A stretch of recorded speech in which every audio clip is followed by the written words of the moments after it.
আসসালামু আলাইকুম, কেমন আছেন সবাই? তো আমি এখানে একটি ভুট্টাকে নেব। তো দেখতেই পাচ্ছেন, প্রথমে আমি এভাবে বাঁকা করে দুপাশে দুটো দাগ দিয়ে দিলাম। তারপরে আবার ওই কোণা থেকে মাঝখানে আরেকটি দাগ টেনে দিলাম বাঁকা করে। তো একইভাবে এপাশ দিয়েও দিয়ে দিলাম। এখন উপরের দিকটাতে একটু গোল করে রাউন্ড করে দিলাম। তো গোড়াটা একটু সোজা করে দাগ দিয়ে একটু ইয়ে করে দিলাম। তারপরে ওই পাতাগুলাতে দুই পাশ থেকে দুটো দাগ দিয়ে দিলাম, একটা বড় আর একটা ছোট, এরকম করে দুই পাশে। তো এখন উপর থেকে সোজা করে দাগ দিয়ে দিলাম কতগুলো। তারপর উপরের অংশটা একটু ছোট্ট করে একটু গোল করে ডার্ক করে দিলাম। তো এখন আবার রাউন্ড করে কতগুলো দাগ দিয়ে দিলাম। তো এখন একটু স্কেচ করে নেব নিচের পাতাটাকে।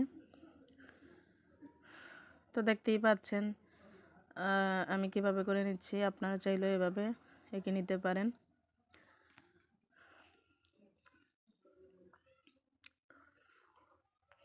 আমি আমার মতো করে এঁকেছি পেন্সিল দিয়ে। তো আপনারা চাইলে রং পেন্সিল দ্বারাও আঁকতে পারেন, রং পেন্সিল দিয়েও এঁকে নিতে পারেন, কালার করে নিতে পারেন।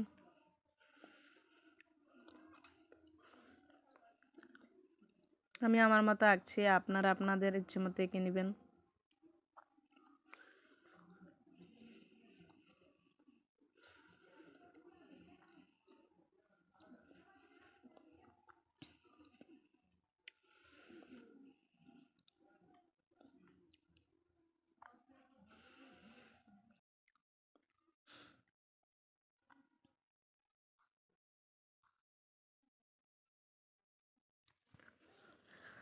এখন ভিতরের যে অংশটাকে একটু রাউন্ড করে হালকা হালকাভাবে দানা দানা করে একটু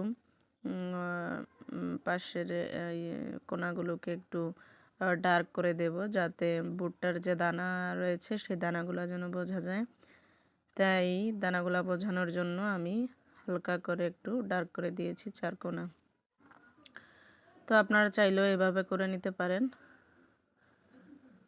তো এভাবে আমি প্রত্যেকটা ঘরেই এভাবে মানে দানা দানা যাতে বোঝা যায় সেজন্য এরকম করে নেব।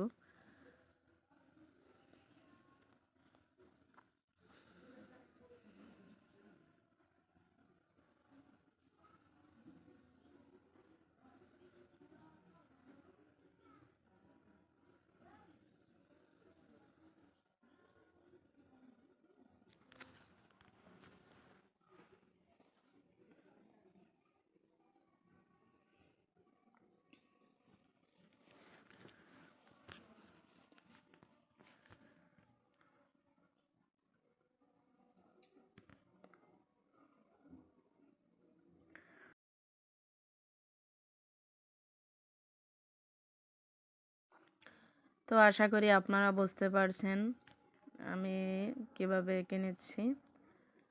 তো যদি ভিডিওটি ভালো লাগে তাহলে অবশ্যই লাইক করবেন, কমেন্ট করবেন এবং ফলো দিয়ে পাশে থাকবেন।